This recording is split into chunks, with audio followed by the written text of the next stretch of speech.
जय हिंद दोस्तों, स्वागत करते हैं आपको एक नए वीडियो में। और आज के वीडियो में मैं आपको बताने वाला हूं कि भारतीय रेलवे एक रूट पर नियमित सुपर फास्ट ट्रेन का संचालन शुरू कर दिए हैं। तो किन लोगों को भारतीय रेलवे ने सुपर फास्ट ट्रेन की सौगात दी है, साथ में इसके ठहराव के बारे में भी मैं आपको बताऊंगा कि कहां पर इस सुपर फास्ट ट्रेन का ठहराव रेलवे द्वारा दिए गए हैं, कौन कौन से कोच भारतीय रेलवे ने इस ट्रेन में लगाए हैं, कहां से कहां के लिए इस ट्रेन का संचालन आपको देखने को मिलने वाले हैं, किस तारीख से इस ट्रेन का संचालन भारतीय रेलवे ने रूट कर दिए हैं। इस वीडियो के अंदर मैं आपको उस ट्रेन के बारे में फुल डिटेल जानकारी देने वाला हूं। तो दोस्तों, अगर आप चैनल पर नए हैं तो चैनल को सब्सक्राइब कर लीजिए और वीडियो अच्छा लगे तो वीडियो को लाइक जरूर कर दीजिएगा। चलिए इस डिटेल वीडियो को शुरू करते हैं। दोस्तों, आज के वीडियो में हम बात करने वाले हैं कि भारतीय रेलवे ने सुपर फास्ट ट्रेन की सौगात लोगों को दी है, तो किस रूट पर इस ट्रेन का संचालन आपको देखने को मिलने वाले हैं मैं आपको आगे वीडियो में बताने वाला हूं। अगर बात करें तो स्पेशल ट्रेनों का भी संचालन आपको अलग अलग रूटों पर देखने को मिल रहे हैं,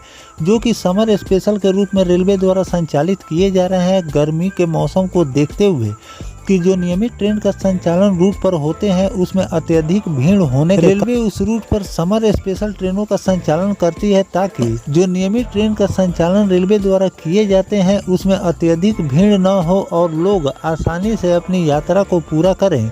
तो इसके लिए स्पेशल ट्रेनों का संचालन आपको रूट पर देखने को मिलते हैं। लेकिन भारतीय रेलवे कुछ ऐसे रूटों पर नियमित ट्रेनों का भी संचालन करती है। अगर नियमित ट्रेन की अगर हम बात करें, नियमित ट्रेन के संचालन जब भारतीय रेलवे करती है तो परमानेंट के लिए उस रूट पर उस ट्रेन का संचालन आपको देखने को मिलते हैं। साथ में उस ट्रेन में आपको फेयर भी नॉर्मल ट्रेन के हिसाब से ही रेलवे लेती है। लेकिन अगर स्पेशल ट्रेन की अगर हम बात करें तो उसे कभी भी भारतीय रेलवे चला सकती है और कभी भी उसको अस्थायी रूप से बंद भी कर सकती है, या संचालन से कुछ घंटे पहले तक स्पेशल ट्रेन को रेलवे रद्द भी कर सकती है। लेकिन जो नियमित ट्रेन का संचालन रेलवे करती है तो जिस दिन से उसका संचालन हो जाते हैं उसके बाद से परमानेंट उस रूट पर उस ट्रेन का आना जाना लगा हुआ रहता है। साथ में फेयर भी कम लगते हैं।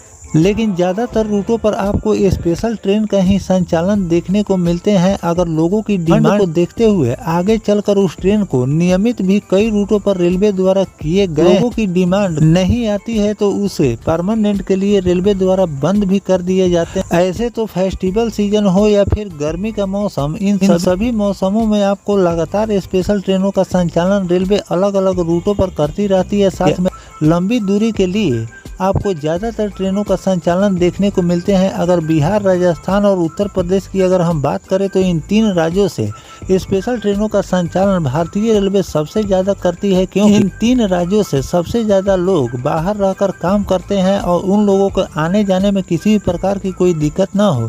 तो इन सब बातों को ध्यान में रखकर इन तीन राज्यों से आपको ज़्यादा स्पेशल ट्रेनों का संचालन देखने को मिले। लेकिन आज के वीडियो में मैं आपको बताने वाला हूँ भारतीय रेलवे ने नियमित और सुपर फास्ट ट्रेन की सौगात दी है। तो चलिए जानते हैं कि किस रूट पर और किस तारीख से इस ट्रेन का संचालन रेलवे द्वारा शुरू कर दिए गए। दोस्तों, जालौर और आसपास के क्षेत्र के यात्रियों के लिए एक बड़ी राहत की खबर है कि दक्षिण भारत जाने वाले के लिए अब एक नई सुपर फास्ट ट्रेन सेवा शुरू हो चुकी है, जो कि सामदही, जालौर और भीलड़ी होते हुए भगत की कोठी से doctor MGR Chennai central station तक जाएगी। बुधवार 8 मई से इस ट्रेन का संचालन रेलवे द्वारा शुरू कर दिए गए हैं।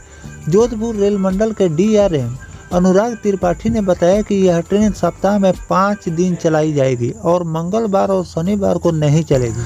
सुबह 7:30 पर भगत की कोठी स्टेशन से रवाना होकर यह ट्रेन अगले दिन आपको 11:15 पर चेन्नई सेंट्रल ले जाकर छोड़ देगी। नई ट्रेन के शुरू होने से जालौर क्षेत्र के यात्रियों को सीधा दक्षिण भारत से जुड़ाव मिल जाएंगे, जो अब तक बड़ी संख्या में अहमदाबाद, मुंबई या अजमेर जैसे स्टेशनों के माध्यम से यात्रा करते थे। यह ट्रेन सामदही, जालौर, मारवाड़, भीनमाल, रानीवाड़ा, भीलड़ी, महेसाड़, साबरमती, बड़ोदरा, भरूच, उधना, नदुरबा, जलगांव, भुसावल, मनकापुर, अकोला, बड़नेरा, धमनगांव, वर्धा, चंद्रपुर, वलसाड, वरंगल, खम्भम, विजयवाड़ा, अंगोल, नेलोर, गुडूर और सुलूरपेटा जैसे 28 स्टेशनों पर इस ट्रेन के ठहराव रेलवे ने दिए हैं। इसके राजस्थान के पश्चिमी हिस्से को दक्षिण भारत से सीधा और सुविधाजनक कनेक्टिविटी लोगों को मिल जाएगी। सीनियर डीसीएम विकास खेड़े के अनुसार इस ट्रेन में कुल 22 डिब्बे होंगे, जिसमें 2 second AC, 4 third AC, 4 third AC economy coach, 6 second AC class sleeper, 4 general, 1 guard coach और 1 पावर कार इसमें शामिल किए गए हैं।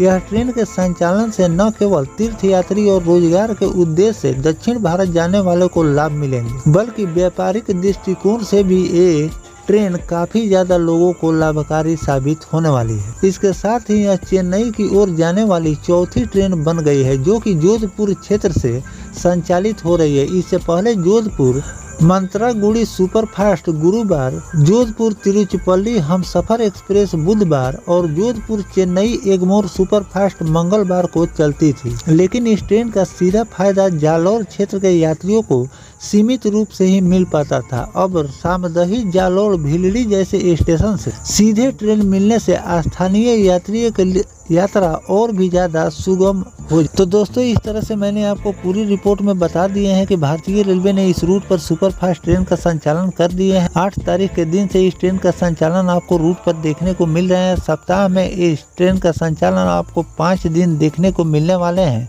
2 दिन इस ट्रेन का संचालन आपको नहीं देखने को मिलेंगे। यात्रियों को परेशानी को और दिक्कत को देखते हुए भारतीय रेलवे ने निर्णय लिए और इस रूट पर एक नियमित सुपरफास्ट ट्रेन की सौगात दे दी है, जिससे इन लोगों को यात्रा और भी ज्यादा अब सुगम हो जाएंगे और आगे चलकर इस ट्रेन को 7 दिन रेलवे चलाने की भी तैयारी कर रही है। तो इस पर जो भी नया अपडेट आएगा वो भी जानकारी मैं आपको लगातार देता रहूंगा।